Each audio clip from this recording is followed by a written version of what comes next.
Full transparency, I've got something of a complicated relationship with ThinkPads. I'm what you might call a fanboy, but about 4 years ago I bought an X1 Carbon, and without getting into too much detail, let's just say the experience has left a bad taste in my mouth.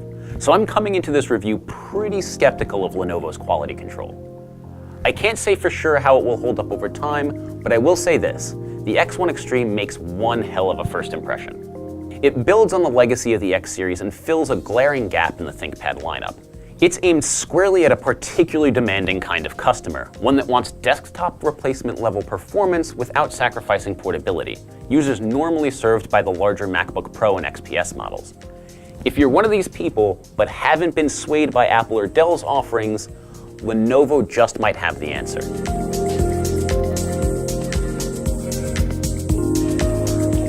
Now, obviously I'm partial to the ThinkPad design. If I wasn't, I wouldn't currently be on my, I want to say, 5th one. If you're also a fan, then you'll love the look of the X1 Extreme. It's a serious machine made of matte black carbon fiber. The only adornments are a tiny gray and red X1 logo and the glossy black ThinkPad logo. And of course, the dot on the eye lights up red when the laptop is powered on. Arguably the most important part of any ThinkPad though is the keyboard.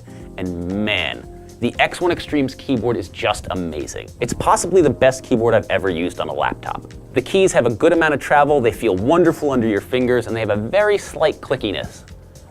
Can it stand up to your $150 mechanical keyboard or vintage IBM Model M? Of course not. But it blows every other laptop on the market out of the water.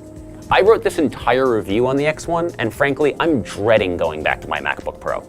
The trackpad is a slightly different story. The textured glass feels great, and there's a satisfying clunk when you press down on it, but it was also somewhat finicky.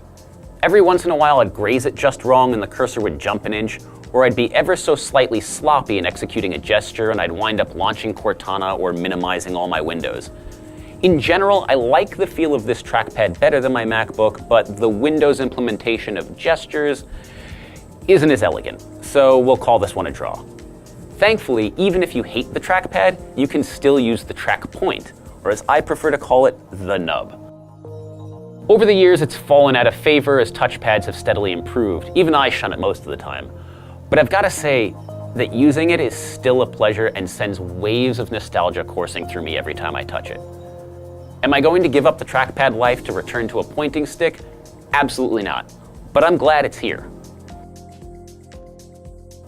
You've also got options when it comes to ports. There's a veritable glut here that outclasses most of the competition. You've got 2 USB-C ports with Thunderbolt 3 support, 2 USB 3.1 ports, a headphone jack, plus full-sized HDMI and SD card slots. There's also Lenovo's proprietary charging adapter. And while you can power the X1 Extreme over USB-C in a pinch, I highly recommend you use the 135-watt adapter that comes in the box. The regular AC adapter can get the battery to 80% in just about an hour.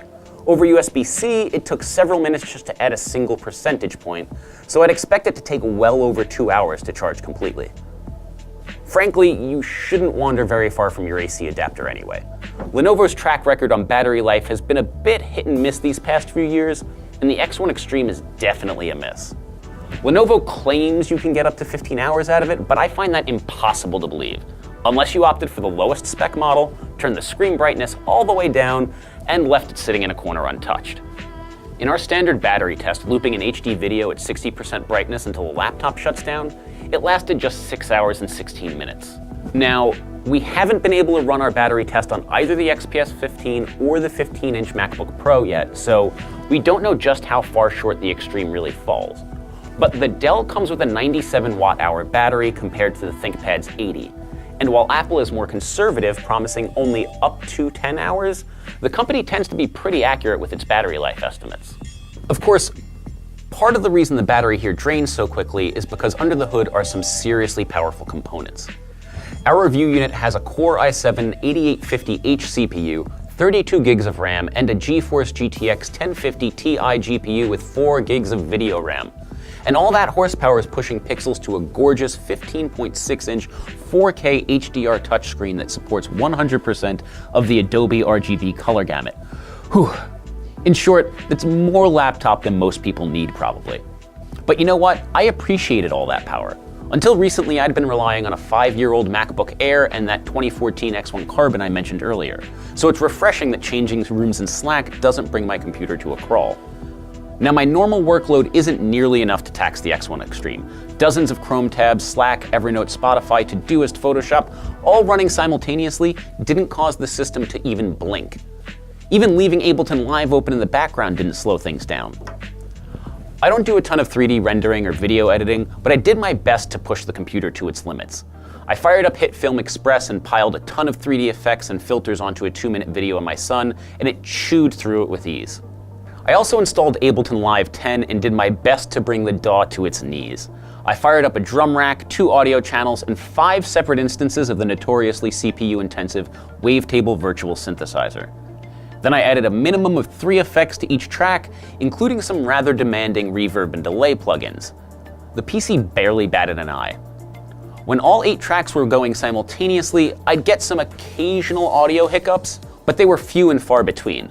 By comparison, my 4-year-old X1 Carbon can't even handle a single instance of Wavetable without collapsing into a staticky, sputtering mess. Even some light gaming is perfectly doable here. The 1050 Ti isn't going to let you do any 4K gaming, and you might have to turn the detail down on some particularly demanding titles. But Assassin's Creed Odyssey ran at a perfectly playable 35 frames per second, with the graphics set to high at 1080p. That being said, I wouldn't recommend you buy this if you're looking for a laptop primarily for gaming. There are dedicated machines for that purpose, like the Razer Blade, that are much better suited. The primary competition here is the MacBook Pro 15 and Dell's XPS 15, and honestly, picking between the 3 is pretty easy depending on your needs. If you've already bought into the Apple ecosystem, the MacBook is the obvious choice. It has better battery life and true workstation-grade graphics.